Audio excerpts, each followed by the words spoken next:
ऐतिहासिक गांव है और कभी इसमें कोई ऐसी घटना नहीं हुई और देश के प्रति मान और सम्मान है।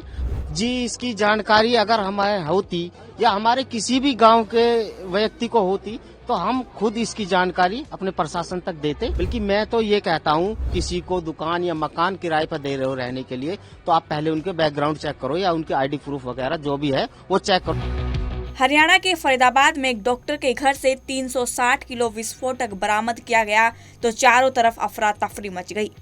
इतना ही नहीं, एक कमरे से असॉल्ट राइफल और कारतूस भी मिले हैं। ये एक हरियाणा पुलिस और जम्मू कश्मीर पुलिस का ज्वाइंट ऑपरेशन था।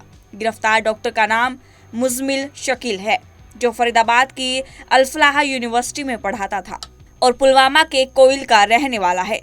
लेकिन जब से विस्फोटक बरामद हुआ है तभी से फरीदाबाद के लोगों की नींद उड़ गई है।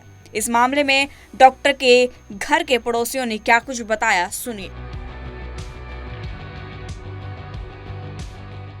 आपके मोहल्ले में जो डॉक्टर है जिनके पास ये RDX फाइल है 300 किलो का, तो आपको इस इलाके में नागरिक होने के नाते ये जानकारी थी? जी, इसकी जानकारी अगर हमें होती या हमारे किसी भी गांव के व्यक्ति को होती तो हम खुद इसकी जानकारी अपने प्रशासन तक देते। और हमारा गांव बहुत बहुत ऐतिहासिक गांव है और कभी इसमें कोई ऐसी घटना नहीं हुई और देश के प्रति मान और सम्मान है।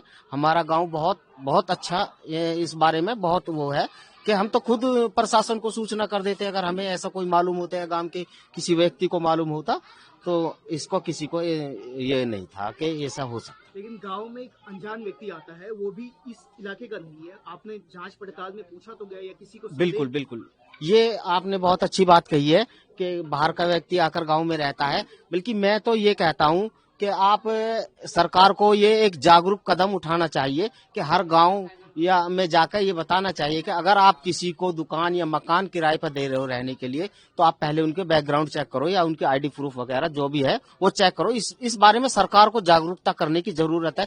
बाकी ऐसी घटनाएं पहले कभी हुई नहीं है गांव में, आगे से इसका ध्यान रखा जाएगा। अभी अगर आपके गांव में ये इंसिडेंट हुआ है, इसके बाद आपका गांव क्या स्टेप लेने वाला है कि इस तरह से ना? बिल्कुल, गांव में एकता के लिए जितने हमारे बुजुर्ग और मौजूदा आदमी हैं वो साथ बैठ के इसकी एक बैठक करी जाएगी और आगे से संज्ञान लिया जाएगा कि हमारे गांव में ऐसी घटना ना घटे और हमारी जो गांव की जो रेपुटेशन खराब हुई है वो आगे से हमारे गांव की रेपुटेशन ऐसे ना हो, खराब ना हो।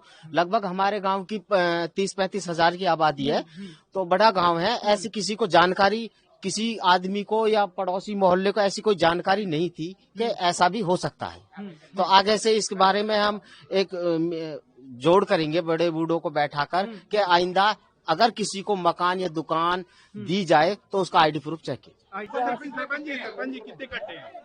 50-60 कट्टे। 50-60 कट्टे हैं। क्या था कट्टों में? वो टेम्पो आप ही लेके आए थे? नहीं, हम नहीं लेके आए। लालू जी लग रहा है ना अपने? लालू पूरा नाम क्या लिखा है? लालू पुराने सरपंच है, अभी सरपंच है? एक सरपंच। अच्छा, एक सरपंच। किसका घर था ये? नहीं, यहाँ कोई नहीं, मकान मालिक को लेके गए। मकान मालिक कौन है? मकान मालिक कौन है? अक्सर नाम तो है उसका। अच्छा, जो इमाम है उन्हें मैं ले गया। अरे हमारे यहाँ एक प्रदूषण की फैक्ट्री चल रही है, वहाँ बंद कराओ ना, तो हम परेशान हैं। नहीं, वो उसके बारे में बात करेंगे। इस्ताक को ले गए ना पुलिस? हाँ, पुलिस। सर कितने दिन से रह रहा था इस्ताक यहाँ पे? पता ना कितने साल से रह रहा, लगभग 4-5 साल? हाँ, इतने रह रहा, मकान बना रहा, किराए पे दे रखा था उसने। कौन है? इस्ताक है कहीं सिंगार गाँव से।